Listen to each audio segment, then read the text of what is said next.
Kisah ini berawal ketika pertemuan kami dengan seseorang yang bernama Risma.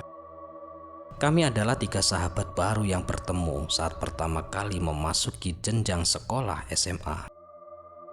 Pertemuan kami terjadi pada masa orientasi sekolah, dan ketika suasana itu dipenuhi rasa canggung karena banyak sekali wajah-wajah baru yang belum pernah kami lihat sebelumnya.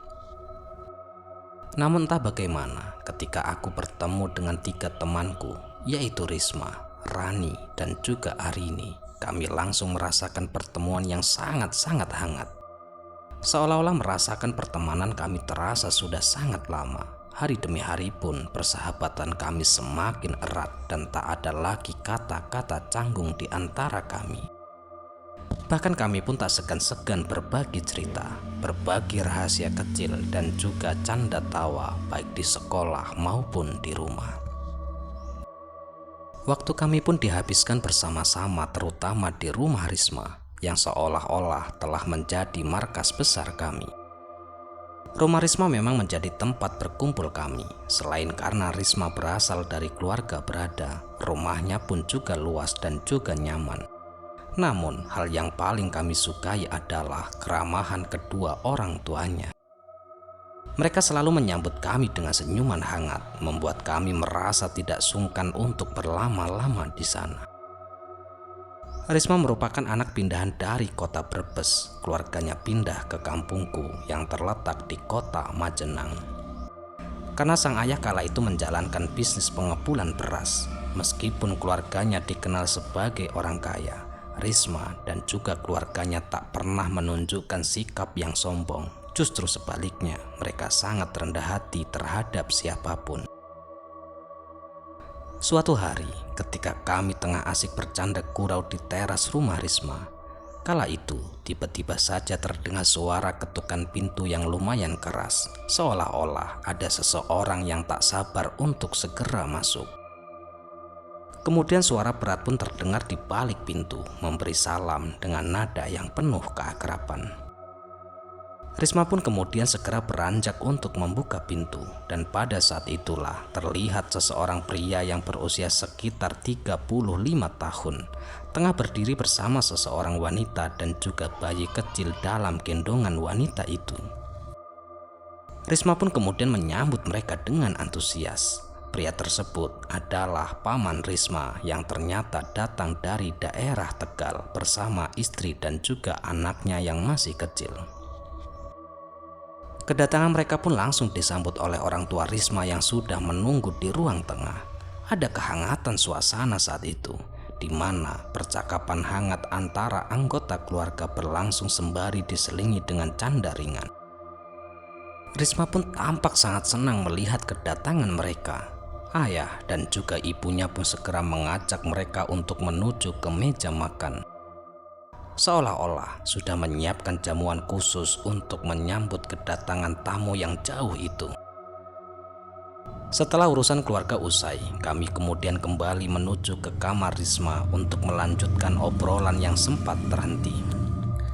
Risma pun kemudian bercerita dengan semangat bahwa paman dan juga bibinya akan tinggal bersamanya di rumah ini untuk beberapa waktu mendatang.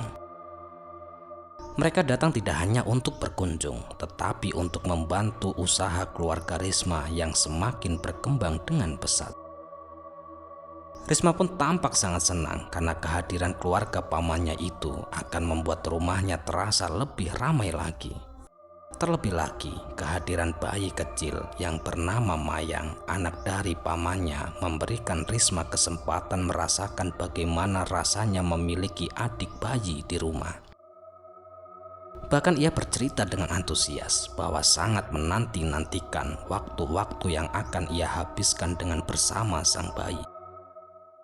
Kami pun ikut senang mendengar cerita Risma, terutama Rani yang tak sabar untuk segera bertemu dengan Mayang. Akan tetapi, seiring berjalannya waktu, apa yang terlihat sebagai kebahagiaan di awal kedatangan keluarga paman Risma waktu itu perlahan-lahan mulai berubah, dan lebih tepatnya setelah beberapa bulan suasana rumah Risma tidak lagi seceria sebelumnya. Wajah ceria Risma yang dulu selalu terpancar di sekolah kini tampak sering murung. Setiap kali kami mengajaknya untuk bermain ke rumahnya seperti dulu, Risma selalu menolak dengan alasan yang tidak logis. Bahkan ia mulai menjauh dari kami, dan hal ini tentu saja membuat kami semua menjadi khawatir atas persahabatan kami. Aku, Rani, dan juga Arini akhirnya memberanikan diri untuk bertanya kepada Risma apa yang sebenarnya telah terjadi. Setelah kami mendesak Risma dengan penuh perhatian, akhirnya Risma kala itu mau membuka diri. Dengan nada yang pelan dan mata yang tampak sembab, ia mulai menceritakan bahwa situasi di rumahnya mulai memanas sejak kedatangan paman di rumahnya. Paman Risma ternyata sering berselisih paham dengan ayah Risma mengenai urusan bisnis. Ayah Risma pun merasa bahwa pamannya tidak jujur dalam menjalankan bisnis pengepulhan beras dan seringkali mengambil keuntungan dengan cara yang merugikan pihak lain. Tentu saja hal ini membuat hubungan antara dua saudara itu mulai renggang, bahkan adu mulut pun sering terjadi di rumah. Suasana dulu yang damai kini mulai berubah menjadi penuh dengan ketegangan. Risma pun bahkan merasa tidak nyaman lagi berada di rumahnya sendiri. Bahkan Risma pun meminta kami untuk tidak sering-sering datang ke rumahnya karena situasi saat ini sedang mulai memburuk. Mendengar penjelasan Risma, kami semua pun terdiam. Tidak ada yang menduga bahwa kedatangan keluarga pamannya yang awalnya disambut dengan kehangatan justru malah membawa konflik yang semakin menegangkan. Risma pun merasa terkejut dan hanya bisa menggelengkan kepalanya. Ingatannya perlahan-lahan kembali mengingat kejadian masa lalu sebelum pamannya menikah dengan istrinya yang bernama Dewi. Dulu paman yang dikenalnya adalah sosok yang lembut, penuh dengan perhatian dan selalu bersikap hormat kepada kakaknya yang tak lain adalah Bapak Risma. Paman Risma adalah sosok yang sangat menghargai keluarganya dan tak pernah sekalipun paman kala itu menunjukkan sikap kasar, apalagi sampai membentak atau terlibat dalam konflik besar dengan ayah Risma. Hubungan mereka pun tampak sangat baik, sehingga tak pernah ada perasaan ganjil yang timbul di antara mereka. Akan tetapi, yang aneh adalah bagaimana semuanya berubah drastis setelah pernikahannya dengan Dewi. Paman yang dahulu ramah, suka bercanda, dan selalu menjaga keharmonisan keluarga, kini mulai berubah menjadi sesosok yang sangat berbeda. Bahkan setiap kali berbicara, nadanya terdengar ketus dan juga dingin, terutama ketika membahas laporan penjualan beras. Dulu, ia adalah orang yang terbuka dan senang berbagi. Akan tetapi, kini ia mulai menutup diri, seakan-akan ada sesuatu yang ditutupinya. Risma pun pernah mencoba menanyakan hal ini kepada istri pamannya, namun jawaban yang ia terima justru membuatnya semakin menjadi bingung. Istrinya waktu itu hanya berkata bahwa itu mungkin hanya perasaannya saja, seakan-akan mengabaikan perubahan drastis tersebut. Risma pun tidak bisa memahami apa yang sebenarnya telah terjadi dan mengapa pamannya menjadi berubah sedemikian rupa. 1 minggu kemudian, sesuatu yang tidak biasa pun terjadi. Tiba-tiba saja Risma kala itu mengajak kami untuk berkumpul di rumahnya lagi, meskipun suasana hatinya kala itu belum sepenuhnya tenang. Dan kebetulan saat itu kami memang sedang mengerjakan tugas kelompok, jadi ajakan itu tampak wajar-wajar saja. Namun di tengah-tengah kesibukan kami mengerjakan tugas, tiba-tiba saja kami kala itu dikejutkan dengan suara gaduh yang datang dari arah belakang rumah. Tanpa berpikir panjang lagi, kami berempat pun langsung menuju ke arah sumber suara tersebut, ingin tahu apa yang sebenarnya telah terjadi. Dan ketika kami sampai di sana, kami kala itu mendapati pemandangan yang sangat mengejutkan. Ya, Bapak Risma kala itu terlihat babak belur dengan wajahnya penuh luka, sementara ibunya dengan panik mencoba melerai pertengkaran. Sedangkan di sisi lain, Paman Risma kala itu dalam keadaan yang tak kalah memprihatinkan. Tubuhnya juga terluka parah dan istrinya berusaha keras menenangkan dan menahannya agar tak terjadi kembali pertengkaran. Suasana pun sangat tegang dan kami hanya bisa berdiri terpaku menyaksikan pertengkaran yang meledak-ledak di depan mata kami. Dengan suara yang penuh amarah dan penuh kekecewaan, Paman Risma kala itu berbicara menyampaikan rasa sakit hatinya kepada sang kakak. Kang, kamu itu sudah keterlaluan sama aku ya. Aku ini memang orang susah, Kang. Tapi kamu itu selalu mencurigaiku jika saya ini tidak jujur. Kamu pun sampai menghina istriku jika dia adalah biang masalah semuanya. Aku sungguh sakit hati dengan perilakumu. Bentak suara Paman Risma waktu itu. Baginya tuduhan ini sangat melukai hatinya sebagai adik dan juga sebagai kepala keluarga. Bapak Risma pun dengan nada yang tak kalah keras membalas tuduhan tersebut. Ia menganggap bahwa adiknya telah berkhianat dan tidak tahu berterima kasih. Situasi pun semakin menjadi memanas dengan kedua belah pihak saling menuduh dan merasa saling tersakiti. Dewi, istri dari pamannya yang kala itu sejak awal mencoba meredam ketegangan, akhirnya menyerah. Ia pun menyarankan suaminya untuk meninggalkan rumah itu. Merasa bahwa konflik ini sudah tidak bisa diselesaikan di sana, dan dengan penuh emosi, Gatot nama Paman Risma, kala itu akhirnya mengakhiri perdebatan dengan sebuah ancaman. Lihat saja nanti, akan aku balas perlakuanmu itu. Dan tanpa berkata apa-apa lagi, ia kemudian pergi bersama istrinya meninggalkan suasana yang masih penuh dengan ketegangan. Setelah kejadian itu, Paman Risma pun segera mengemasi barang-barangnya dan kemudian memutuskan untuk meninggalkan rumah. Bahkan ia tampak tergesa-gesa seakan-akan ingin menjauh secepat mungkin dari situasi yang menyakitkan itu. Sedangkan Ibu Risma yang terlihat sangat terpukul dengan kejadian itu, kemudian ia pun mendekati kami dengan senyuman canggung untuk meminta maaf karena kejadian ini telah mengganggu aktivitas kami. Meskipun suasana hati jelas masih kacau, ibunya Risma pun masih berusaha tetap tenang di depan kami, meminta kami untuk melanjutkan belajar kelompok di sana. Seakan-akan ingin mengembalikan suasana menjadi normal lagi. Akan tetapi, setelah perkelahian tersebut, suasana di rumah Risma tidak pernah kembali normal lagi.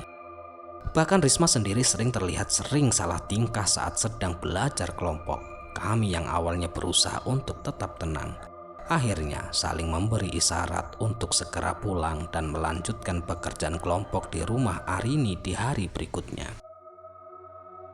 Dalam perjalanan pulang, kami sepakat tidak akan pernah lagi membahas kejadian permasalahan keluarga Risma. Kami berjanji satu sama lain untuk bersikap seolah-olah tidak tahu apa yang telah terjadi antara Paman Gatot dengan ayahnya Risma. Kami pun menganggap bahwa hal tersebut adalah masalah pribadi keluarga mereka yang tidak seharusnya kami campuri. Hari demi hari terus berlalu begitu saja, dan meskipun kejadian tersebut tak sepenuhnya bisa kami lupakan, kami pun berhasil menjalani aktivitas kami sehari-hari seperti biasa. Hingga suatu hari ketika sepulang sekolah, kala itu perhatian kami tertuju pada sebuah mobil mewah yang terparkir di depan gerbang sekolah. Bahkan mobil itu pun tampak baru dan sangat mengkilat, sehingga hampir semua orang yang berada di sekitaran sekolah pun melihatnya dengan rasa penasaran, termasuk kami bertiga. Arini yang selalu penasaran langsung berkomentar tentang mobil tersebut, bertanya apakah mobil itu merupakan milik ayah Risma. Akan tetapi, Risma dengan tenang menjawab bahwa ayahnya tidak mungkin membeli mobil baru, mengingat bisnis mereka sedang mengalami kebangkrutan karena adanya persaingan baru dalam bisnis beras. Dan pada saat itu, tidak lama kemudian, perlahan-lahan kaca mobil itu pun mulai turun memperlihatkan sosok seseorang di dalamnya. Di balik jendela mobil itu terlihat wajah yang samar-samar kami kenal. Ketika akhirnya sosok itu terlihat dengan sangat jelas.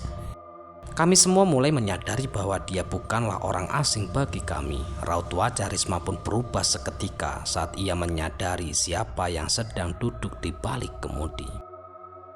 Sosok di dalam mobil itu dengan senyum yang menenangkan, kemudian memanggilnya dan ia pun melambai-lambaikan tangan dengan gestur yang sangat ramah. Ya, itu adalah Paman Gatot yang merupakan paman Risma.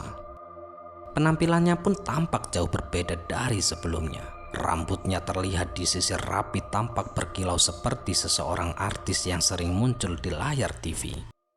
Tidak hanya penampilannya yang berubah, tetapi ada sesuatu yang mewah dalam cara ia berpakaian dan juga ketika untuk membawa dirinya. Padahal seingat kami belum lama ini, ia meninggalkan rumah Risma tanpa ada kabar. Sementara itu Arini yang tengah berdiri di sampingku kemudian berbisik pelan mempertanyakan bagaimana mungkin Paman Gatot bisa memiliki mobil semewah itu dalam waktu yang sangat singkat. Dan pada saat itu ada rasa penasaran dalam suaranya yang tidak bisa disembunyikan. Sedangkan tak jauh dari kami, Rani pun ikut berkomentar dengan polosnya menambahkan spekulasi liar tentang bagaimana seseorang bisa mendapatkan kekayaan dengan secepat itu. Meski ia tak sungguh-sungguh yakin dengan pendapatnya sendiri, dan mendengar percakapan mereka, aku perlu meluruskan arah pembicaraan mereka. Spekulasi tersebut terasa tidak pantas untuk diutarakan, apalagi tanpa bukti yang kuat dan juga jelas. Dalam benakku, percakapan ini tak lebih dari gosip yang bisa menyesatkan. Dan pada saat itu, aku pun langsung meminta mereka untuk berhenti membicarakan Paman Gatot.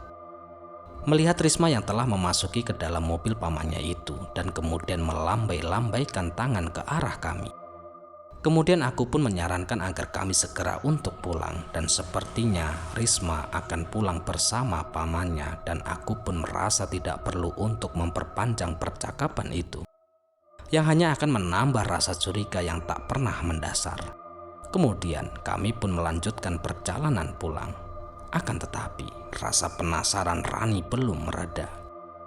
Di tengah-tengah perjalanan, ia kembali menyuarakan kecurigaannya dengan nada penuh keraguan. Ia merasa ada sesuatu yang aneh tentang kemewahan yang tiba-tiba dimiliki oleh Paman Gatot. Meskipun aku waktu itu memilih untuk tidak menanggapi, namun Arini berusaha untuk menenangkan suasana dengan mengingatkan bahwa lebih baik bersikap positif dan berbaik sangka terhadap siapapun, khususnya terhadap Paman Gatot. Keesokan harinya di sekolahan, dugaan kami benar-benar terbukti. Risma kala itu datang membawa banyak sekali oleh-oleh dari kota dan dengan wajah berseri-seri ia mulai bercerita tentang pamannya itu yang kini telah sukses di dunia bisnis kuliner. Menurut Risma, setelah pamannya pergi dari rumahnya, kala itu ia bertemu dengan seseorang teman yang membantunya memulai bisnis makanan. Dan dalam waktu yang cukup singkat, usahanya pun berkembang dengan pesat. Bahkan pamannya kini memiliki kedai cemilan yang cukup sukses dan bahkan berencana membuka cabang baru di kota kami.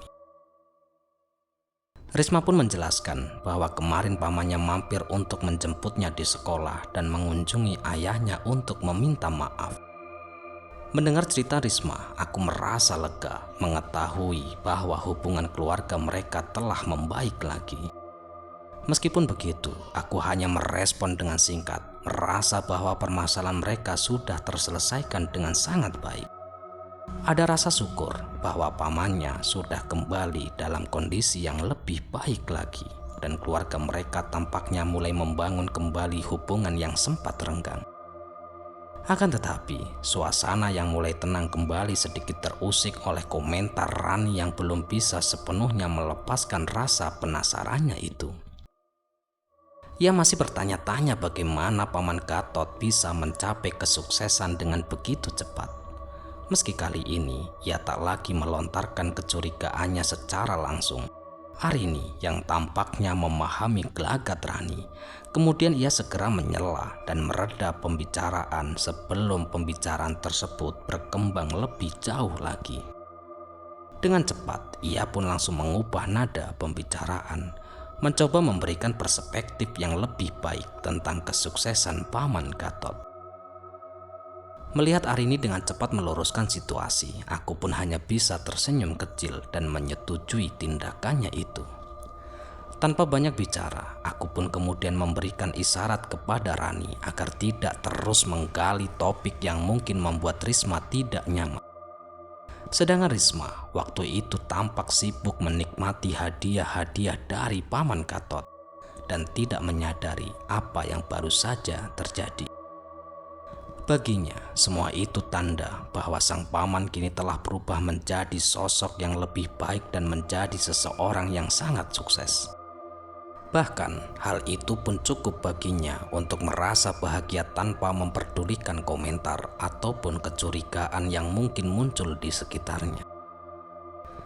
Selama 1 minggu lebih berturut-turut, Risma selalu dijemput pamannya ke sekolah dengan menggunakan mobil mewah yang mengkilat.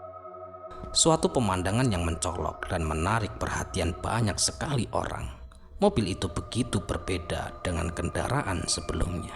Ya, beberapa tahun lalu, padahal pamannya hanya mengantar jemputnya hanya menggunakan motor tua milik ayahnya. Sedangkan keberadaan mobil itu memberikan kesan seolah-olah kehidupan Risma dan juga keluarganya mendadak berubah sekejap. Seperti ada sesuatu yang tidak biasa di balik perubahan tersebut. Sementara itu, aku masih larut dalam pikiran yang mengganggu. Suara Rio teman-teman, Arini dan juga Arin tiba-tiba saja memecah keheningan yang ada di sekitarku. Mereka pun menyadari bahwa aku tengah tenggelam dalam lamunan panjang. Rasanya sulit untuk tidak memikirkan Risma yang tak terlihat berhari-hari masuk ke sekolah dalam waktu 3 hari berturut-turut. Ketidakhadirannya disertai dengan pesan-pesan yang tidak dibalas dan telepon yang selalu diabaikan, membuat rasa cemas perlahan-lahan mulai menguasai pikiranku, dan dia pun hanya berkata ingin beristirahat. Akan tetapi tetap saja semua ini terasa sangat aneh. Hingga akhirnya kami semua pun memutuskan untuk mengunjungi rumah Risma sepulang sekolah nanti. Ada rasa penasaran yang kuat yang kami rasakan, dan ketika kami sepakat mungkin ini satu-satunya cara untuk mengetahui apa yang sebenarnya telah terjadi terhadap Risma. Dan tidak lama kemudian, setibanya kami di rumah Risma, kala itu ibunya dengan ramah kemudian mengajak kami masuk, langsung mempersilahkan kami menuju ke kamar Risma. Namun, apa yang kami lihat ketika pintu kamar mulai terbuka benar-benar di luar dugaan kami. Tubuh Risma kala itu terlihat tampak begitu lemah, kulitnya pucat, dan yang paling mencolok adalah bulu-bulu hitam yang tumbuh di beberapa bagian tubuhnya. Bulu-bulu itu tumbuh dengan lebat, kasar, dan tidak wajar untuk seseorang gadis seusianya. Risma pun tampak tidak siap menerima kehadiran kami. Ia terlihat malu dan juga ketakutan dengan keadaan tubuhnya yang berubah drastis itu. Air matanya mulai jatuh mengiringi suaranya yang gemetar saat ia mencoba menjelaskan apa yang sebenarnya telah terjadi. Dengan terisak, ia mulai menceritakan pengalaman yang tak masuk akal tentang seekor kuda hitam yang selalu muncul di depan jendela kamarnya. Bahkan mata kuda itu berwarna merah menyala menatapnya dengan penuh kebencian yang seakan-akan membuatnya merasa terancam. Pemandangan itu sangat mengerikan, dan meskipun ia telah memanggil orang tuanya, sosok kuda hitam itu lenyap sebelum mereka tiba. Kejadian itu tidak berhenti begitu saja. Bahkan Risma pun mengaku bermimpi ditemui sesosok wanita misterius. Namun anehnya, sosok itu memiliki tubuh bagian bawah seperti seekor kuda hitam. Di tangannya, sosok itu membawa peti dan trisula berlumuran darah.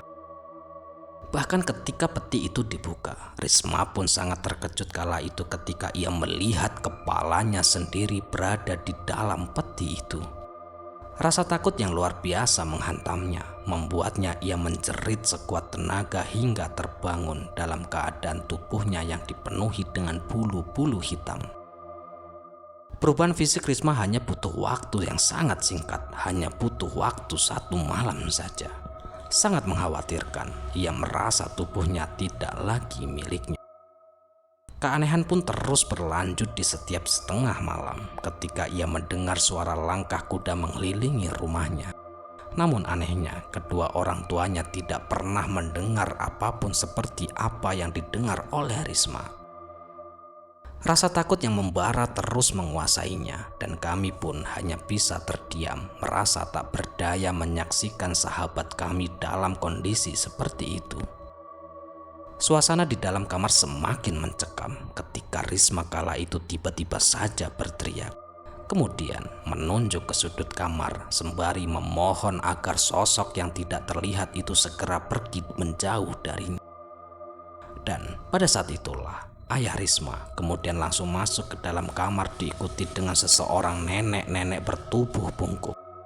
Dengan nada serius, ayah Risma kemudian meminta kami untuk segera meninggalkan kamar dan tidak memperbolehkan memberitahukan keadaan Risma kepada siapapun termasuk teman-teman di sekolah. Kemudian pintu kamar pun ditutup dengan rapat yang meninggalkan rasa cemas dan juga penuh tanda tanya. Mengapa dan apa yang sebenarnya telah terjadi terhadap Risma? Di luar rumah, aku, Rani, dan juga Arini mulai mendiskusikan semua yang baru saja terjadi. Bahkan Rani tampaknya sudah memiliki dugaan sendiri. Ia sangat yakin bahwa keanehan ini ada hubungannya dengan pamannya, yaitu Paman Gatot yang mendadak menjadi seseorang yang kaya raya setelah sekian lama menghilang. Bisikan tentang pesugihan mulai terdengar di antara kami. Meskipun terdengar tak masuk akal, kami mulai mempertimbangkan kemungkinan bahwa ini bukan sekedar cerita biasa. Malam itu, sepulang dari rumah Risma, aku pun segera kemudian menemui kakekku. Ya, kakekku ini sering disebut ataupun dipanggil dengan sebutan Mbah Welas. Konon, kakekku ini dikenal memiliki mata batin yang cukup tajam. Dan aku pun berharap beliau bisa memberikan gambaran lebih lanjut lagi tentang sahabatku ini. Setelah mendengarkan ceritaku, kakek hanya menggelengkan kepala dengan ekspresi yang sangat berat. Kemudian kakek berkata, "Kasihan temanmu itu, Nduk. Sepertinya temanmu yang bernama Risma itu benar-benar telah menjadi tumbal pesugihan kuda hitam. Kakek bisa melihat dengan mata batin kakek jika temanmu itu disandra oleh sosok kuda hitam yang sangat mengerikan. Kita hanya bisa mendoakan saja, semoga sahabatmu bisa terbebaskan dari belenggu tumbal pesugihan itu." Dan pada saat itu, kakek pun hanya menggelengkan kepala saat aku meminta kakek untuk menolong sahabatku yang bernama Risma. Kemudian kakek pun berkata kembali, "Sebaiknya kita tidak usah ikut campur urusan keluarga Risma, jika tidak taruhannya adalah nyawa." Setelah mendengar informasi yang disampaikan oleh kakek, keesokan harinya aku memilih untuk hanya membagikan kabar itu kepada dua sahabatku saja. Rasanya terlalu berat untuk menceritakan apa yang sebenarnya telah terjadi terhadap sahabatku yang bernama Risma. Aku pun benar-benar menjaga baik-baik rahasia ini, berharap waktu akan memberikan jawaban yang lebih jelas lagi. Dan benar saja, keesokan paginya, ketika kami tengah berada di dalam kelas bersiap-siap untuk melaksanakan belajar, tiba-tiba saja kala itu salah satu guru kami masuk dan kemudian memberikan informasi. Dan informasi tersebut benar-benar membuat ruangan kelas seketika menjadi hening. Ya, Pak Sugeng waktu itu mengabarkan jika Risma telah meninggal dunia tepat di pagi hari sekitar pukul 4 pagi.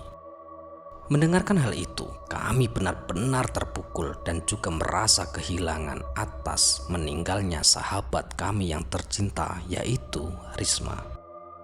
Bagaimana tidak? Sebelum kematian Risma, kami masih sempat bertemu dengannya.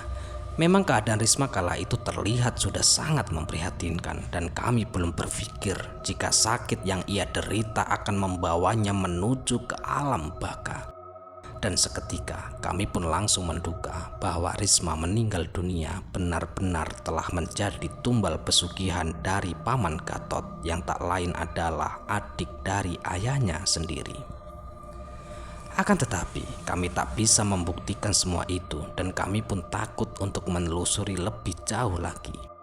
Mengingat kakek pernah berpesan kepadaku tidak boleh ikut campur dengan urusan keluarganya jika tidak nyawalah yang menjadi taruhannya. Dan semenjak Risma meninggal dunia, kami hanya bisa mendoakan semoga semua dugaan kami salah dan berharap jika Risma meninggal dunia dalam keadaan baik dan semoga husnul khotimah. Kematian Risma masih menjadi misteri hingga saat ini belum pernah terpecahkan. Apakah ia meninggal benar-benar menjadi tumbal pesugihan dari Paman Gatot yang tak lain adalah pamannya sendiri? Ya, sekian kisah kali ini. Semoga kisah ini bisa menghibur dan bisa menemani waktu istirahat teman-teman dimanapun berada. Kami ucapkan mohon maaf yang sebesar-besarnya jika ada kata-kata yang salah yang kami sampaikan di dalam cerita. Dan semoga kisah kali ini bermanfaat. Bye, sampai jumpa di cerita-cerita selanjutnya.